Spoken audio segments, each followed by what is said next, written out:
Salut à tous, bienvenue sur Vous allez le savoir.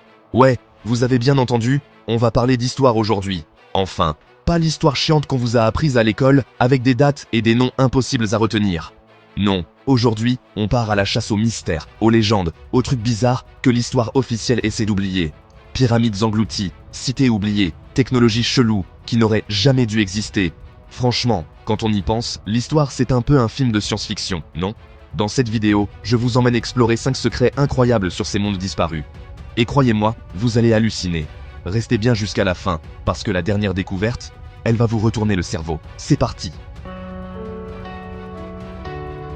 Bon, on commence soft avec un classique, les pyramides de Gizeh.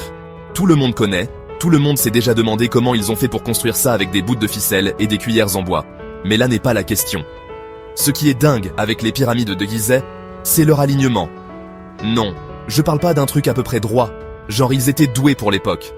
Non, je parle d'un alignement parfait. Genre, précis au millimètre près, avec la constellation d'Orion. Vous savez, cette constellation super connue, avec les 3 étoiles alignées, eh ben figurez-vous qu'il y a 4500 ans, les Égyptiens, ils la connaissaient déjà. Et ils ont décidé de construire leur pyramide géante en suivant le même schéma. Alors, coïncidence ? Je ne crois pas, non. Surtout quand on sait que les Égyptiens étaient des pros de l'astronomie. Ils avaient compris des trucs sur les étoiles que même nous, avec nos télescopes de la NASA, on galère à comprendre. Du coup, la question se pose. Comment ils ont fait ?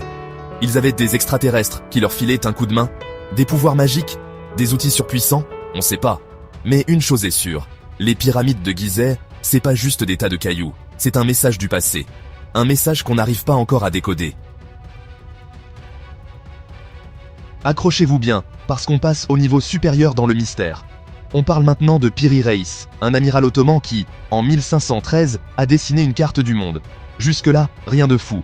Sauf que, sa carte, elle montre l'Antarctique. Oui, vous avez bien entendu, l'Antarctique. Le continent gelé qu'on a découvert genre, au 19e siècle. Sauf que Piri Reis, lui, il le dessine en 1513. Et le pire, c'est qu'il le dessine sans glace. Alors, comment il a fait ?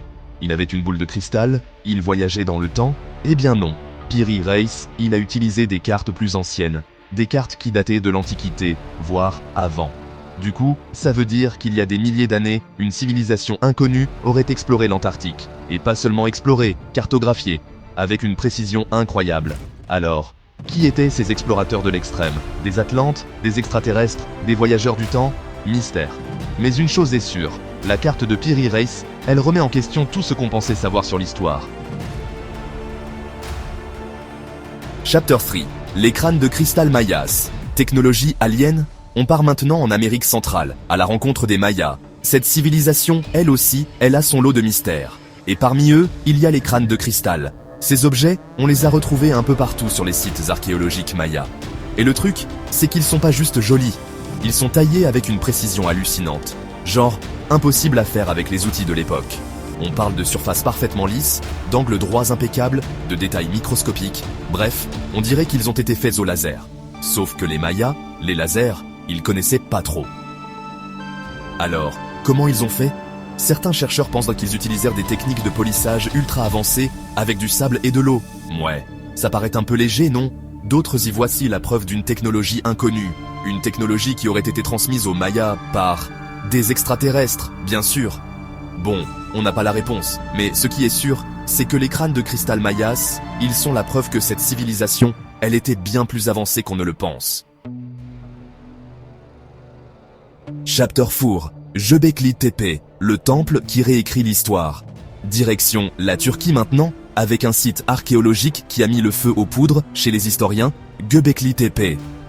Imaginez un temple géant, avec des piliers en forme de T, décorés de sculptures d'animaux. Impressionnant, non ?